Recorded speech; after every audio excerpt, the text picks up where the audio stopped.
আমি মোহাম্মদ হাবিবুর রহমান হাবিব, অধ্যক্ষ, সমাজটিকা HR technical and business management college, পাহাড়, দিনাজপুর। আমার কলেজে একটি একাডেমিক ভবন পেয়েছি।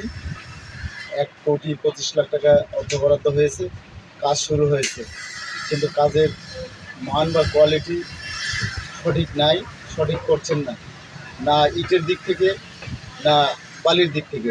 বালিগুলো রাবিশ দেখেই বোঝা যাচ্ছে, এবং ইট যেগুলো নিয়ে আসছেন সেখানে 3 নাম্বার শালটি ইট, 2 নাম্বার ইত্যাদি আছে। হ্যাঁ, এই ব্যাপারে কোয়ালিটি ভালো নেই হিসেবে ওয়াল আঁকাবাঁকা ইত্যাদি রকম মনে হচ্ছে।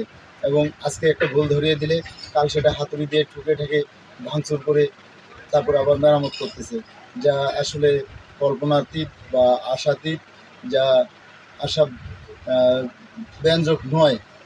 আমি এবং অত্র শিক্ষা প্রতিষ্ঠানের কর্তৃপক্ষ আমরা মর্মাহত, আহত।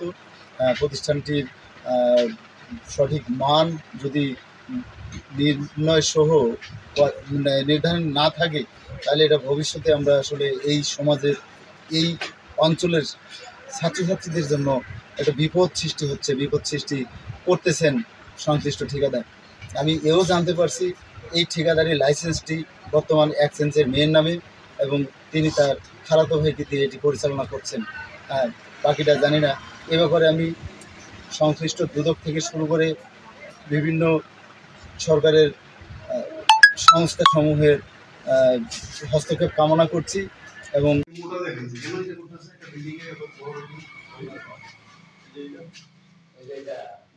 এটা তো আমরা না থাকলে বলবো এটা রিংটোনটা 10 ইঞ্চি হবে। এই বিমটা